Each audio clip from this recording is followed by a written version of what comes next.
মা, তুমি এখানে চা বেচতেছো? তুমি আমারে আর কত কষ্ট দিবে? আমার বউ আমারে বললো চা বিক্রি করতেছে। আমি এই কথা শোনার পরে নিজেরা সামলায় রাখতে পারি না।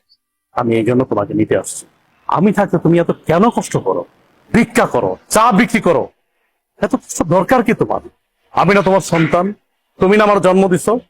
তাহলে এত কষ্ট কেন করো আম্মা? বাবারে, কিছু কিছু কষ্ট সন্তানের ভালোবাসার জন্য করতে হয়। আমি চাই নাই ভালোবাসা, আমি শুধু চাই তুমি আমার পাশে থাকবা, সবসময় আমার পাশে থাকবা। তুমি পিছিয়ে কি করছো না করছো আমি সব ভুলে গেছি। তুমি আমাকে মাফ করে এখন তুমি আমার সাথে চলো, আমার বাসায় থাকবা, চলো। না বাবা, আমি তো তোর আগেই কইছি আমি যাব না। আমি চাই না তোর সংসারে অশান্তি হোক, তোরা ভালো থাক, এটাই আমি চাই। তুমি এটা কেমন কথা বলতেছো? আমার সংসারে অশান্তি? আমি যেদিন থেকে আমার বউরে বিয়ে করছি সেদিন থেকে তো আমার জীবন অশান্তি শুরু হয়ে গেছে। তুমি আর নতুন করে কি অশান্তি শুরু করবা? অথচ দেখো, আমার বাড়িতে থাকার কথা তোমার, অথচ তুমি না থেকে আমার শ্বশুর থাকছে। শ্বশুর থাকতেছে নন স্টপ, দিনের পরে দিন, রাতের পরে রাত, ভালো মন্দ খাইতেছে, ঘুমাইতেছে, ফিরতেছে। অথচ তুমি রাস্তা রাস্তায় ভিক্ষা করতেছো, চা বিক্রি করতেছো। খারাপ লাগে না আমার? আমার তো খারাপ লাগে। তোমার তো ন্যূনতম কমন সেন্স টুকু আছে, অথচ আমার শ্বশুরের কোনো কমন সেন্স নেই। আমার বোর কাছে আমার শ্বশুরই সব। যাই হোক মা, আমি তোমার এত কথা বলতে পারতেছি না, এখন কোনো কথা আমি শুনবো না তোমার। তোমার এই চার ব্যবসা রাইখা এখন আমার সাথে তুমি চলো।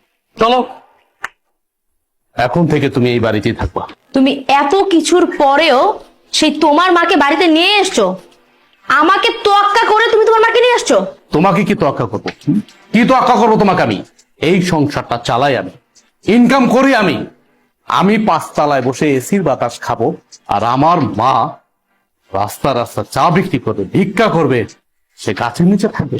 দেখো, এই সংসারটা আমার, এই সংসারটা আমি মেনটেন করি, তাই আমি যা বলবো তাই হবে। আমি তোমার মাকে নিয়ে থাকবো না এই বাড়িতে। কে কার সাথে থাকবে বা না থাকবে এটা একান্তই ডিসাইড করব আমি। তুমি ডিসাইড করার কে? কে তুমি? কে তুমি বলো? আমি কে মানে? আমি তোমার বউ। এই বাড়িটা আমার, আর এই সংসারটাও আমার। এই সংসারের সব দায়িত্ব আমি পালন করি, তুমি তো তেমন কিছুই করো না। সো আমি এই সংসারে যে ডিসিশন দিব সেটাই ফাইনাল। আর তোমার মা তোমার ছোট ভাইয়ের ঘরে টিকতে পারেনি, আমার ঘরে কেন টিকবে? হ্যাঁ, তোমার কি মনে হয় যে উনি অত ভালো একটা মেয়ের সাথে টিকতে পারলো না, আমার সাথে টিকতে পারবে? কখনোই না। আমি তোমার মাকে নিয়ে এই এক ছাদের নিচে কোনো দিনও থাকবো না। এখনো সময় আছে, তোমার মাকে বের করো। বাহ, এই বাড়ি তোমার, তোমার কথা মতো চলবে। এই বাড়ি আমার, আমি আমার টাকায় কিনেছি, পরিশ্রমের টাকা দিয়ে কিনেছি। আর চাকরিটা করতেছি পরিশ্রম করে, কিন্তু চাকরি করে টাকা উপার্জন করি। হ্যাঁ মানলাম, তোমার বাবা আমাকে চাকরি দিয়েছে, সে অনেক সহযোগিতা করছে, আমি প্রয়োজনে তার টাকা দিয়ে দেব। কিন্তু তুমি কোনো কথা বলবা না আমার মার বিষয়ে। আমি বাইচা থাকতে তোমার মা এই বাড়িতে থাকতে পারবে না, তাহলে তোমার সাথে আমার সংসার টিকবে না। কি হয়েছে মা, এত চিল্লাচিল্লি করছিস কেন?